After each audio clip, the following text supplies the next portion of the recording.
ഞാൻ നിങ്ങളോട് എപ്പോഴും ഹാപ്പി ആയിരിക്കും, പോസിറ്റീവ് ആയിരിക്കും എന്നൊന്നും പറയുന്നില്ല. കാരണം നമ്മളെല്ലാം പച്ചയായിട്ടുള്ള മനുഷ്യരാണ്. നമുക്ക് സങ്കടങ്ങളും പ്രശ്നങ്ങളും ഒക്കെ ഉണ്ടായിരിക്കും. പക്ഷേ നമ്മുടെ ബ്രെയിന് നമ്മൾ എങ്ങനെ ഉപയോഗിക്കുന്നു എന്നതിലാണ് കാര്യം കിടക്കുന്നത്. എൻ്റെ ഒരു ഫ്രണ്ട് ഉണ്ട്, രാവിലെ എഴുന്നേറ്റാൽ ഉടനെ അവൻ പത്രത്തിലെ എല്ലാ കൊലപാതക വാർത്തകളും വായിക്കും. പിന്നെ TV-യിലെ രാഷ്ട്രീയക്കാരുടെ അടിപിടി കാണും. നാട്ടിൽ നടക്കുന്ന കാര്യങ്ങൾ അറിയേണ്ട എന്നല്ല ഞാൻ പറയുന്നത്, പക്ഷേ രാവിലെ മുതൽ രാത്രി വരെ നമുക്ക് പരിഹരിക്കാൻ പറ്റാത്ത ഈ നെഗറ്റീവ് കാര്യങ്ങൾ മാത്രം തലയിൽ കയറ്റിയാൽ എന്തായിരിക്കും സംഭവിക്കുക? സ്വാഭാവികമായും ഞാൻ പറഞ്ഞ എൻ്റെ ഫ്രണ്ട് എപ്പോഴും ഫ്രസ്ട്രേറ്റഡ് ആണ്. അവന് സ്വന്തം കാര്യം ചെയ്യാൻ പോലുള്ള എനർജി കിട്ടാറില്ല. പക്ഷേ അവൻ്റെ തൊട്ടടുത്തിരിക്കുന്ന മറ്റൊരാളുണ്ട്, അതായത് അവൻ്റെ ഒരു കൂട്ടുകാരൻ. പുള്ളിക്കും ലൈഫിലും പ്രശ്നങ്ങളൊക്കെ ഉണ്ട്.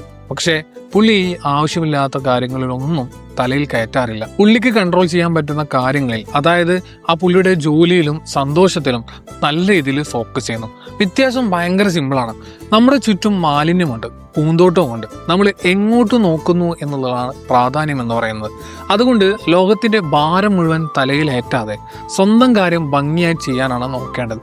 കാരണം നമ്മൾ എന്ത് തിന്നുന്നു എന്നത് മാത്രമല്ല, നമ്മൾ എന്ത് കാണുന്നു എന്നതും നമ്മുടെ ആരോഗ്യത്തെ നല്ല രീതിയിൽ ബാധിക്കുന്നൊരു കാര്യമാണ്.